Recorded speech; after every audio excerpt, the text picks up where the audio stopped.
Good morning. John Sautter with the Purdue Alumni Association, along with April and her production team behind the camera. And this morning we're bringing you another Facebook Live. Today we're going to emphasize and talk about the baseball program.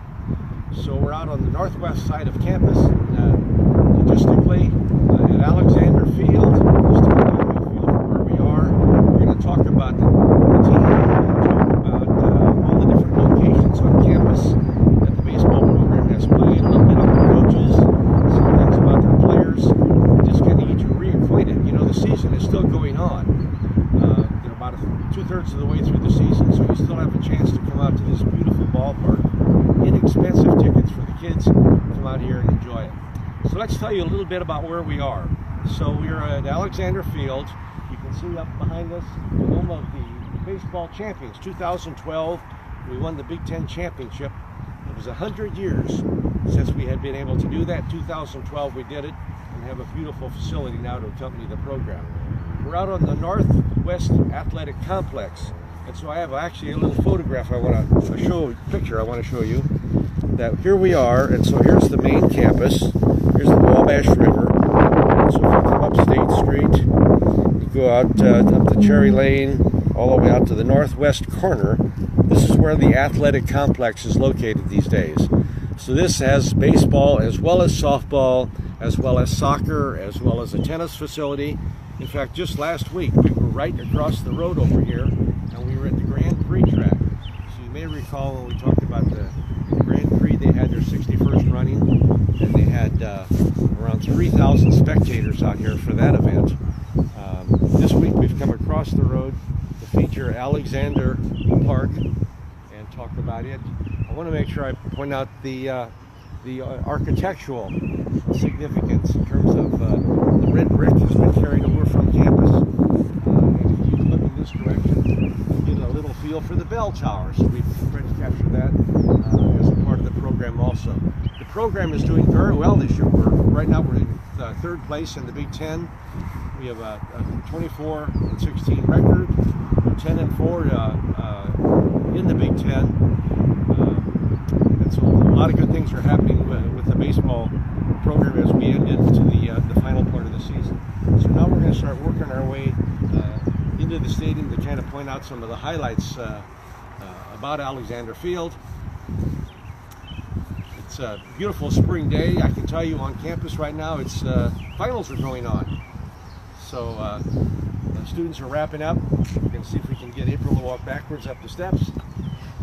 Finals are wrapping up on campus. Students are moving out, and so you all recall those good old days when there's a sense of excitement. And come this weekend, all of a sudden the semester's over. Most everybody's gone except for the seniors, waiting for commencement, and all of a sudden it's summer. So it always seems like it happens, you know, somewhat quickly.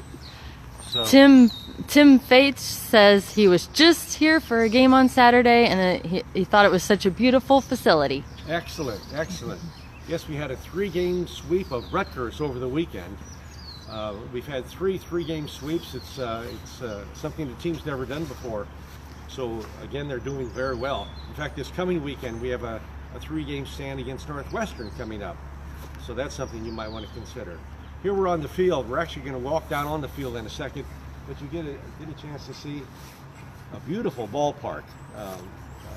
Minor league teams could probably play in this beautiful ballpark the way it's well manicured and taken care of, with all the facilities that are available. More banners. We actually have suites located behind home plate.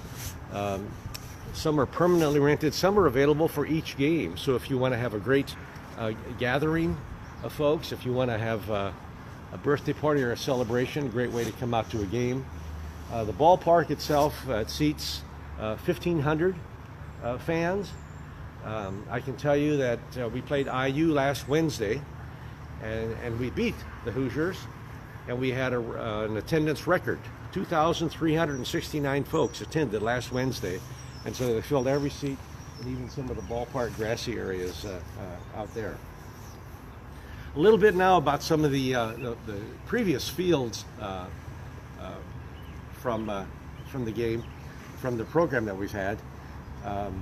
I can tell you the program started in 1892 when they played on Stuart Field. Stuart Field was located basically east of the Armory, where the Hall of Music basically is these days. Let me have a picture of Stuart Field to show you.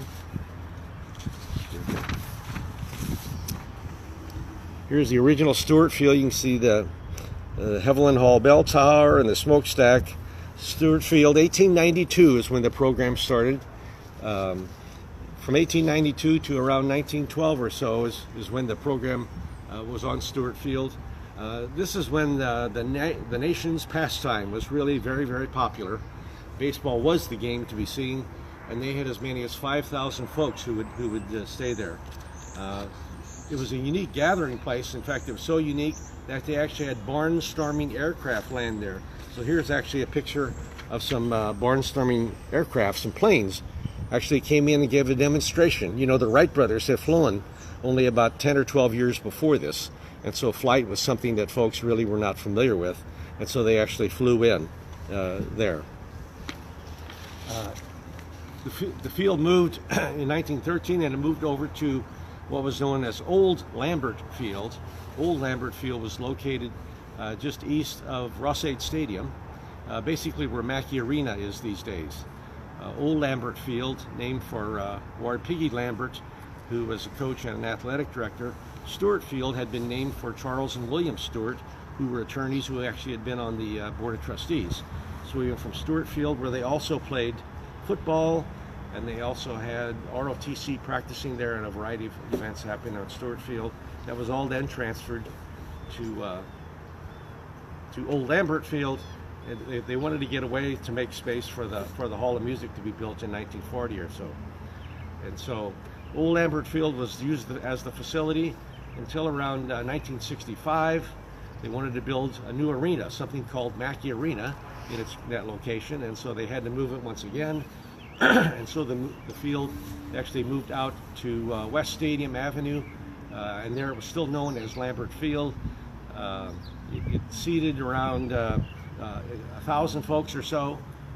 They played a lot of games there, a lot of great memories coming out from that particular field, because the players had their locker room in Mackey Arena, and so you can imagine they'd have to arrive there, change clothes, and then jog all the way over through Slater Center and get to the field and play their games and go back. A lot of great memories. A lot of these things that I'm telling you are all available on a Purdue website. Some great stories from the former players and those sorts of things. We're going to start working our way down out into the field now.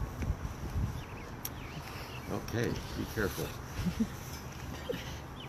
As we talk about more of the fields and where they used to be located, and again pointing out some things about this facility. Down the left field line, left Ave, we'll do a turnabout here. We're going to start coming to the dugout. You can have a look in the dugout. Let's see what it looks like. And then down the left field line, you actually see the baseball facilities. So now they have their own locker room located right here. And it's a very, very nice locker room. In fact, again, there's pictures on the website with leather chairs and all those sorts of things, their names above their particular, their stall, that sort of thing. They also have a pitching cage and a batting machine. They actually have their own sports medicine facility, so they can actually be doing things year-round in terms of keeping their skills sharp and that sort of thing. You know, they play a 63-game season, and which actually starts in February or so. And so I think this year their first 19 games were all on the road, and so we have to be ready come February to start playing. And so again, with scholarship athletes, that's something that you want to start doing in terms of getting ready.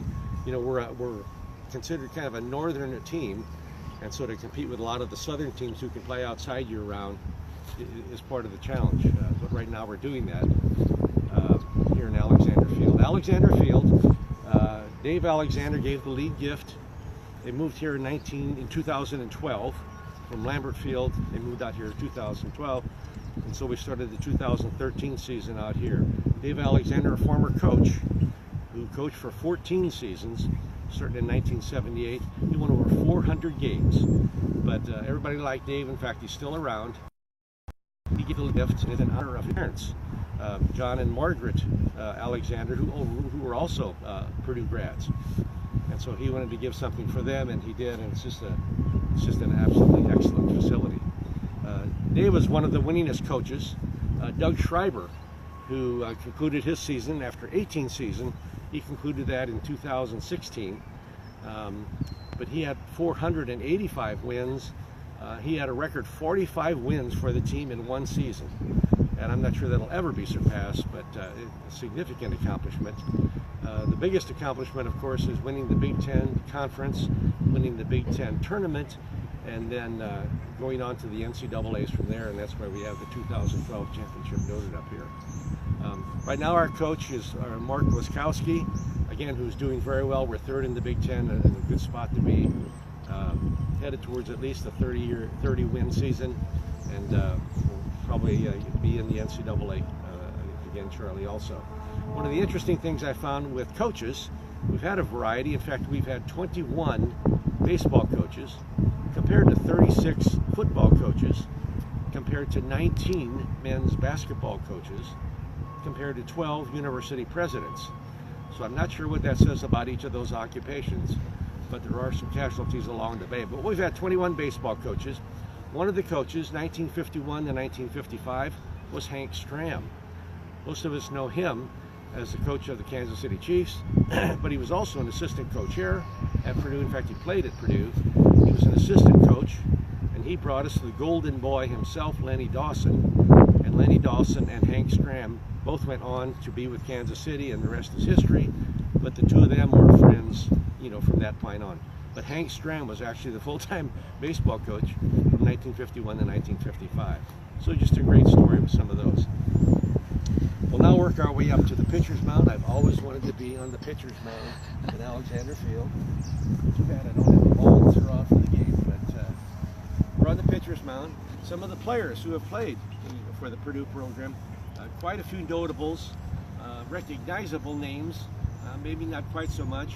But if you go back to the 50s, Bill Skowron, Moose Skowron, played for the Yankees back then, and that was a name that most folks knew. And if I would fast forward ahead to these days, coming out of the 2012 Big Ten championship team, I think there were 7 players drafted into the major leagues. And the one most active and doing quite well right now is Kevin Plawecki. Kevin actually plays for the Mets. He's a catcher for the Mets, but he's actually on the 10-day disabled list as we speak, as of the last few days or so. But he's making us all proud playing for the Mets, and they love him in New York, and he's doing a nice job for them. All starting with the Purdue baseball team right here. So that's a little bit of history, a little bit of coaches, players, locations. We encourage you to come out. Again, we have a 3-game stand against Northwestern coming up. 2 weeks later, we have a 3-game stand against Michigan, and that concludes the season, May 17, 18, 19. So you might want to think about coming out and being a part of all of this. So on behalf of April and myself, thanks for watching. We'll be coming to you again around the last week in May or so, and we're going to be back on campus right around the Armstrong Engineering Building to kind of give you some information about that area, that building, and what's going on. So thanks again for watching, and hail Purdue.